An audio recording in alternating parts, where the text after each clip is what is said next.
ang katulad mo ay maging bahagi ng buhay ng anak ko. Dahil kung mayroong nakinabang sa tagumpay ng anak ko, yun ay walang iba kundi... Tay! Tay! Tay! Stop for this! Tay! Lumayas ka rito! Tay! Lumayas ka, Kurt! Kurt, lumayas ka dito sa bahay na to! Kung wala kayong kwenta, pababagsakin kita, Amber. Tanda mo yan! Nakilala rin kita, lumayas ka rito. Huwag kang babalik sa bahay na to, ha? Huwag kang babalik dito! Tay! Bakit ba hindi mo sinabi sa akin kagad? Tay! Ayoko na masaktan kayo eh. Ayoko na.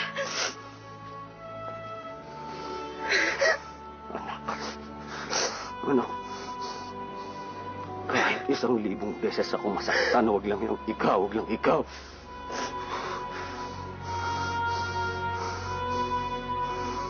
Alam mo, te, yung eksena nyo kanina sa gate, ang MMK.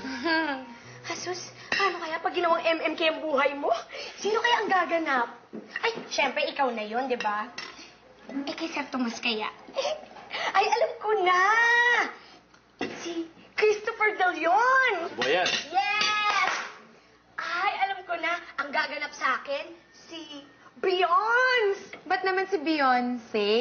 Ay, Beyonce. Eh, syempre, may pagka-musical yung gagawin nating drama. Kailangan, pag umiiyak, may halong...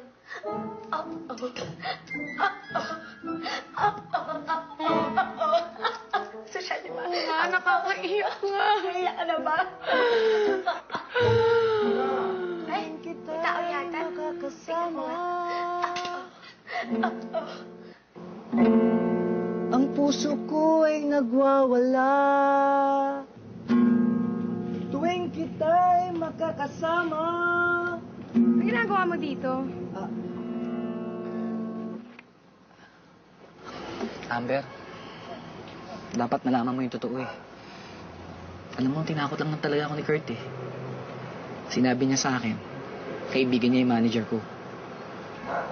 Tinakot niya ako na hindi na rin ako makakasayaw pati na rin ng grupo kung hindi ko rin siya susundin.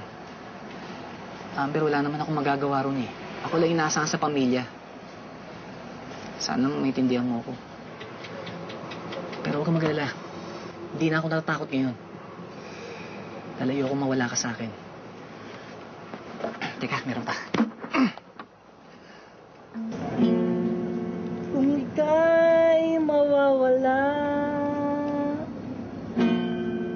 ang buhay ko ay baliwala. Kung ika'y mawawala, Amber ko,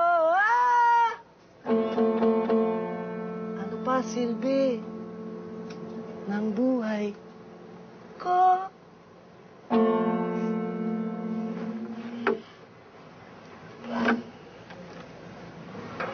Mahal kita, Amber.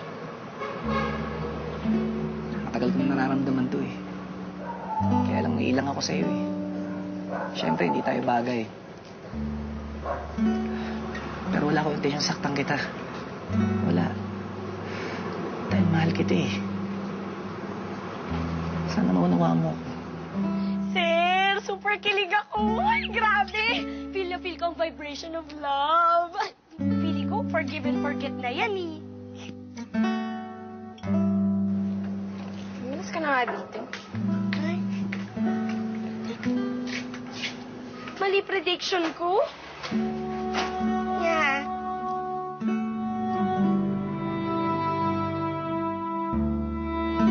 Minsan, hindi humingi ng patawad si nanay sa ginawa niya sa inyo.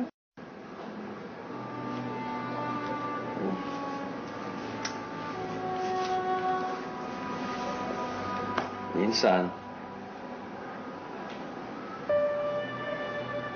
Po? Siguro mga 7 taong ko noon. Nagpunta siya rito, bumalik para humingi ng tawad. Po? Eh ano ho nangyari? Hindi niyo siya pinatawad? Nagpunta naman siya rito, bumalik siya para humingi ng tawad sa'yo, hindi naman sa akin eh. Kasi gusto kanyang kunin. Eh, hindi ko yung pinayagang mangyari. Masisisi mo ba ako, anak? Hindi po. Eh kung talagang mahal niya ako, hindi na siya naghintay ng 7 taon bago bumalik dito. At kung talagang mahal niya ako, hindi siya susuko. Babalik siya. Hindi lang para humingi ng tawad sa akin, kundi pati na rin sa inyo.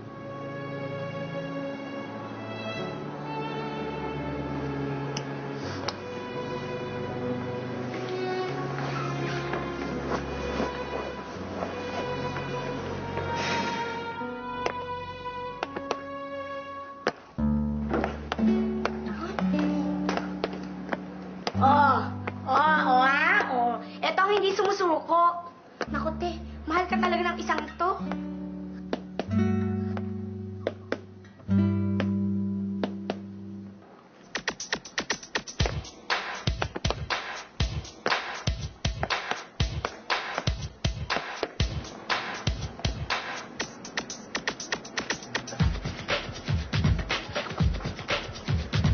Amber, hindi ako titigil hanggat di mo ako pinapatawad. Sir Tomas, humingi rin po ako ng tawad sa inyo. Wala sa akin ang desisyon na kay Amber. Olga, Oh, tingin juice. Amber, sa sayo tayo nagkakilala. Sa sayo tayo nagkalapit. Baka sakaling sa sayo mo ako mapatawad.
On my elevator.